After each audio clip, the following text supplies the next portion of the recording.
Hello there my RPG lovers and welcome to another video. Today we're gonna talk about a game that you probably didn't heard about. Legends of Aetherius is an action RPG that got successfully crowdfunded on Kickstarter back in 2013. The developers called 3Gate Studio asked for $25,000 and they managed to pledge slightly above $35,000, making this project more than successful, but these guys are lying pieces of shit. Shortly after the game got released on 27 September 2013, 3Gate Studio went completely silent, providing no further updates for the game, and they didn't provide a single piece of information ever since. I got the game in early 2014, but why? Probably because I needed a break from all those hours I invested in Skyrim back then. From the trailers, the game didn't look that bad, so I was really curious to try it. It looked like a single-player MMORPG, and that was really appealing to me back then for some reason, I don't know. Epic action role-playing game for core gamers, single-player campaign, co-op and multiplayer, customization, crafting, PvE, PvP. Okay, just for the purpose of this video, I downloaded the game again and played for a couple of hours. The intro wasn't that bad I guess, but let's get to the real stuff here. I went straight for the multiplayer option, even though I knew there is no one crazy enough to play this game in 2019, but I just had to check. You get the option to choose between two guilds, Inventor or Officer. I like Red more, so I rolled with that. Then some unexpected options similar to Diablo-like RPGs, where you get to choose between normal or hardcore mode.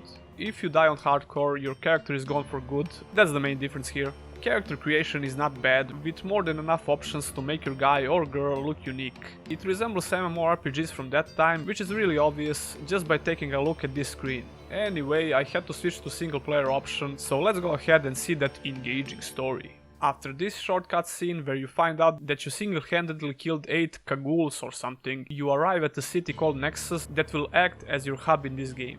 And the agony with tutorials begins. This guy just won't shut up. Use the W key to move forward, the A and D keys to move to the sides. Quest NPCs have a few voice-acted lines, but this guy will keep talking and talking for hours. Anyway, the first impressions you get here is that graphics and art style are actually decent for a game that came out in 2013. I remember that my old PC had troubles running this at stable frame rates back in the day. That being said, I noticed some frame drops even now on my GTX 1060 that should be more than enough to run this game with no problems, so obviously this game needed more optimization patches. There's some heavy hand holding in this game, not only in this introduction quest you get. Speaking about the quests, you can clearly see more similarities to MMORPGs. You can see the level you need for the quest and the experience and gold you can get. You accept the quest, then you go back to the guy with the Zeppelin to start it. You're good to go after you choose the difficulty of the quest. And for the first time in the game, here you can get a feel of the combat animations. Once you unsheath your weapon, your character runs like he's got a broom up his ass. You can chain more than one hit, you can attempt to parry with a right click, and you can dodge in different directions by pressing space. But if you go forward and press space, you'll do this thrusting attack, which ended up being the best option in combat for me. All around really floaty feel of controls and animations. Oh yeah, remember the tutorial guy? This area looks like a possible area that the meadow skull mushroom grows. Take care to look for items in the landscape of the areas. Stand in proximity to these items, and they will have the tab key will toggle your quest objectives menu on and off. He'll keep narrating the whole quest here, but he won't tell you anything about your first enemy encounter, probably because he was embarrassed of how bad the combat is in this game. Although there's ragdoll physics, that's always nice I guess. They even did a video about ragdolls that was supposed to be funny. This is Don from 3Gate Studio, out in the field getting some realistic ragdoll data information. If you want to make a real game. If you want to make a real game. That's how you do it!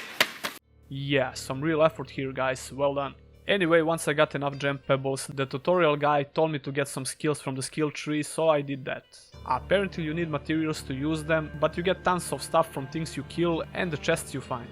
I followed the big arrow on the compass and eventually got to fight the boss. After I succeeded, I got back to Nexus within the menu options, but I forgot to do the last checkpoint. And none of the things I did count, so I'll have to repeat the whole thing. Wonderful. If you want to make a real game. I got to keep all the things I found, so this could be exploitable as fuck, I don't know. I did the same quest again in about 10 minutes or so, got back, picked up a two-hander because that's how I roll, and I was crazy enough to start another quest.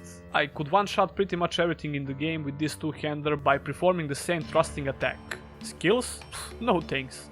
And at this point I was really impressed with the tutorial guide because he still went strong with his awesome tips. Your quest map can be pulled up at any time by using the M key. I managed to finish the second quest somehow and got back to Nexus. I feel like I saw more than enough and I couldn't take this anymore. There were some interesting ideas in this game, like crafting is really in-depth, PvE and PvP arena, and you could build statues in Nexus if you have the materials. I'm sure there is more to this game, but I only invested a couple of hours in total, like I said. Overall, this could have been a decent game if the developers didn't decide to disappear, which was a real dick move.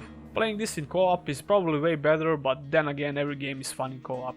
If you want to try this game just because you're bored, you can't buy it on Steam anymore. Not only on Steam, but I think you can buy it anywhere actually. And that would be all for this video. Did you heard about this game, or did you maybe even play it? Probably not, but let me know in the comments below. Be sure to press the thumbs up button and subscribe for more RPG content. I have to give special thanks to my Patreons, thanks a lot for supporting this channel in the long run. If you as well want to become a Patreon, you can do it by visiting the links in the description. See ya in the next one.